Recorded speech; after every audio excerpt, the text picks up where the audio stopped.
Hello everybody, welcome back. I am Xiaofei. Today we're going to talk about money. Lots and lots of money, billions of dollars in tourism revenue, and why Taiwan doesn't have it. Before we get started, I want to make clear this is not about COVID. This is about long-term trends in tourism and includes domestic tourism as well, and why there is several billion-dollar hole in the Taiwanese market. A couple years ago, I did a video with Alan from Life in Taiwan, and where he asked me a few questions, like what I think so few Western tourists come to Taiwan. Why people don't come to Taiwan.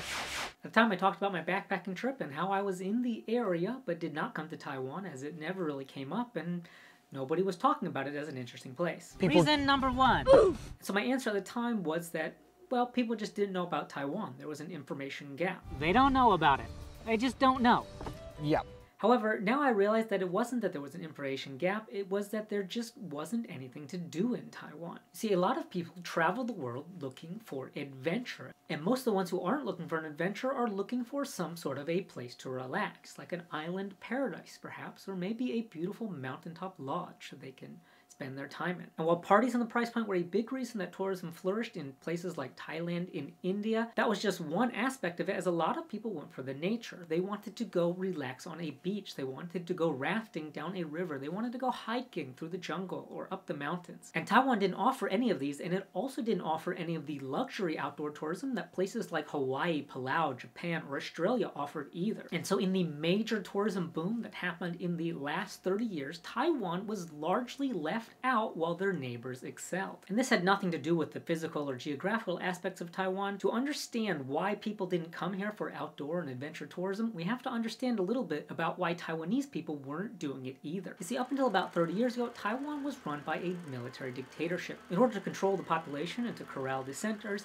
they banned entry into the mountains, rivers, oceans, and beaches. So local Taiwanese adventurers mostly did it under the table as it was illegal at the time, and a culture of outdoorsmanship never developed. Schools and parents also pushed students towards a more scholastic or engineering field, and anything that was recreational or fun was often considered a waste of time. And being in the outdoors had been banned for so long that there was very little public knowledge about it, and children growing up did not develop the skills to take care of themselves out in nature. Therefore, accidents among Taiwanese people were frequent, and it was just deemed dangerous to go out and not worth the trouble. Because the legal system kept outdoor activities out of the public and cultural realm, no domestic market developed for it. So any tourists who would want to come to Taiwan and, say, go on a hike or go scuba diving or just go down to the beach and find a nice hotel there would not find anything waiting for them. Another casualty of these policies is that the manufacturing sector doesn't really include any manufacturers for outdoor equipment. One industry that managed to escape this was the bicycle industry. Because bicycles were used for transportation and also publicly accepted as a means of recreation, there were many local people who not only had a knowledge of engineering but also had a knowledge of bicycles, and they started bicycle companies. Now Taiwan is a global player in the bicycle market with very large companies like Merida and Giant or Giant contributing a lot to the local economy. Kayaking was banned, and rafting was banned, and hiking was banned, and scuba diving was banned, and surfing was banned. So while we do see large players in the global bicycle market, you won't see any large or even medium-sized Taiwanese companies producing goods in any of those markets. Local manufacturers would have found it very difficult to get started with zero local demand, and even if people had made kayaking companies, the only place they'd really be able to test their product is in their private swimming pool. This all began to change 30 years ago when Taiwan switched over to democracy, and with democracy came protests and people trying to change the laws about outdoor activities. The mountains opened up in a limited way, and so did access to the beach, and we immediately began to see tourism and industry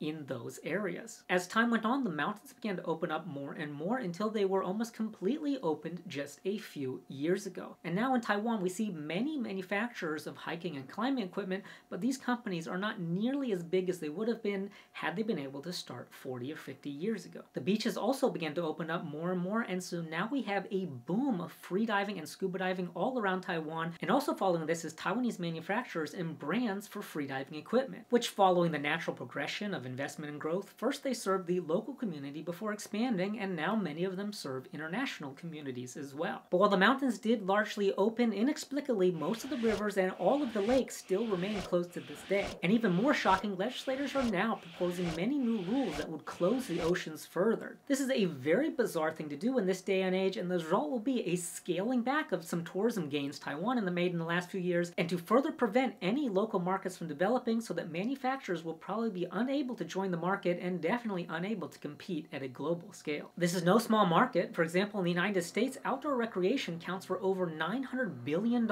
in spending, about 5% of the US economy. It's also one of the fastest growing sections, and they don't even have much manufacturing for this equipment, as most of it's moved to overseas. Some of the places it could have moved to is Taiwan. But as recreation was banned and frowned upon here, those industries never developed, and almost all of it's done in China. When making my kayaks, I even looked at Taiwan as options. But since no companies here have experience manufacturing high-end kayaks, it would be a silly decision to do it here, so of course I looked for factories elsewhere. Kayaking and rafting is one particularly large industry that's missing from Taiwan, but you could have been major players. Some of the best fabric, like this hypalon that was used to make my beloved ducky, is actually made right here in Taiwan. However, the rafting manufacturers are just small shops making unbranded boats, because except for companies that only run on a handful of rivers in Taiwan, their biggest and most reliable customers is actually the fire department. And when I looked for paddles for that boat, well, the paddling manufacturer's customers were almost exclusively the fire department as well. There's almost no recreational rafting at all here. In Colorado alone, for example, tourists spend over $12 billion on rafting tours just in that one state. And that's only direct expenditures. The total spending from tourists in those areas is over $80 billion. It's about 10% of the state economy. What's more, when you look at tourism surveys, whitewater rafting is one of the biggest draws to areas that have it, with most whitewater tour customers saying that they wouldn't have gone to the area if it wasn't for the whitewater rafting. And Colorado's not alone. For the places that I could find whitewater rafting statistics on, rafting is a multi-billion-dollar industry in other states as well, such as Tennessee, Idaho, Arizona, Oregon, and it's set to be a huge industry in places not normally associated with rafting, such as Maine, which, after doing industry studies just to see how much money it could bring into the economy, the government is now investing in opening up new rafting routes there. It's not just the US, rafting is a big economy around the world. It makes up a major part of New Zealand's tourism economy, bringing in billions of dollars every year. Also, in the country I lived in before Taiwan, Nepal, 20% of all foreign holiday goers, or about 800,000 people a year, go to Nepal for rafting. That's the main reason of traveling there. And they should. It's a fantastic place to raft. But so is Taiwan, or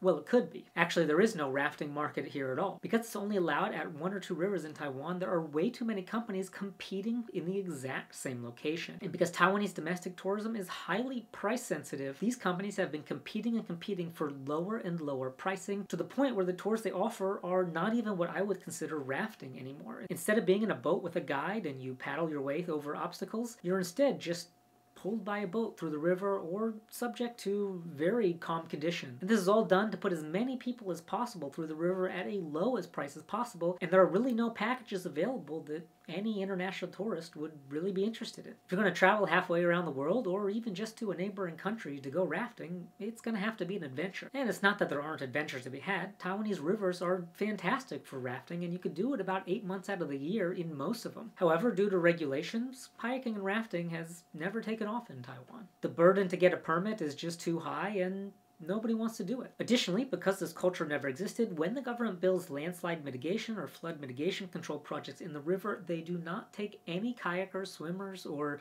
rafters into account at all, and the result is that the rivers are polluted with a lot of rebar. The concrete in these structures break, and it leaves hazards in the water. So also the lack of river ecotourism in Taiwan has also led to degradation of the ecosystem, as the necessity to keep the environment in good condition just wasn't there. Now, as ecotourism is the fastest growing tourism sector worldwide, and it's set to hit a very massive boom once the COVID crisis has ended, I think it is particularly short-sighted that instead of doing everything they can to help these industries grow and develop and be ready for a world where there's going to be very much demand for it, they're instead making it more difficult. Not by just refusing to lift the bans that are already there, they're even imposing new ones. Lack of a river tourism culture here doesn't just affect tours and manufacturing, it also affects competitions and professional outdoor sports. Taiwan does not hold any international competitions for any river sports, nor does Taiwan send any athletes over to international sports, as it would be very difficult for Taiwanese athletes to develop the skills here when they are young. It's not just a massive hole in the Taiwanese economy, but it's also a massive hole in Taiwanese exposure overseas. However, it doesn't have to be this way, and there is something that you can do about it. In the description below, I have linked to a petition urging the government to review its policy on controlling the waters and to lift bans that are preventing people from kayaking, rafting, and visiting the ocean. I urge everyone watching this to sign it, because while this video has been about economics, this issue actually goes far beyond that, to just